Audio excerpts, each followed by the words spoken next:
চায়নার উত্তর পশ্চিমাঞ্চলে শুরু হলো মঙ্গোলীয় সম্প্রদায়ের সবচেয়ে বড় এবং ঐতিহ্যবাহী নাদাম উৎসব। স্থানীয় সময় শনিবার গানসু প্রদেশের সুবেই মঙ্গোলীয় স্বায়ত্তশাসিত কাউন্টিতে শুরু হয় এই উৎসব। এখানে শুধু গান বাজনাই নয়, উৎসবের অন্যতম আকর্ষণ ছিল মঙ্গোলীয় দাবা প্রতিযোগিতা। 4টি প্রদেশের মোট 12টি শহর থেকে আসা দাবাড়ুরা এতে অংশ নেন। চায়নার উত্তর পশ্চিমাঞ্চলের গানসু প্রদেশের সুবেই মঙ্গোলীয় স্বায়ত্তশাসিত কাউন্টিতে শনিবার থেকে শুরু হয়েছে ঐতিহ্যবাহী নাদাম উৎসব।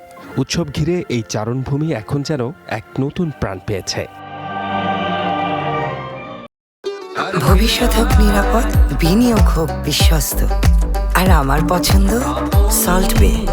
ওয়েলকাম টু সল্ট বে।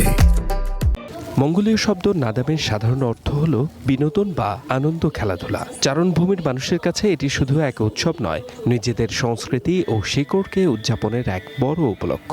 গানসু, সিংহাই, শিনচিয়াং আর অভ্যন্তরীণ মঙ্গোলিয়া, এই 4টি অঞ্চল থেকে হাজারো মঙ্গোলীয় এসে জমা হয়েছেন এই প্রান্তরে। উৎসবের প্রধান আকর্ষণ ছিল তাদের ঐতিহ্যবাহী পরিবেশনা।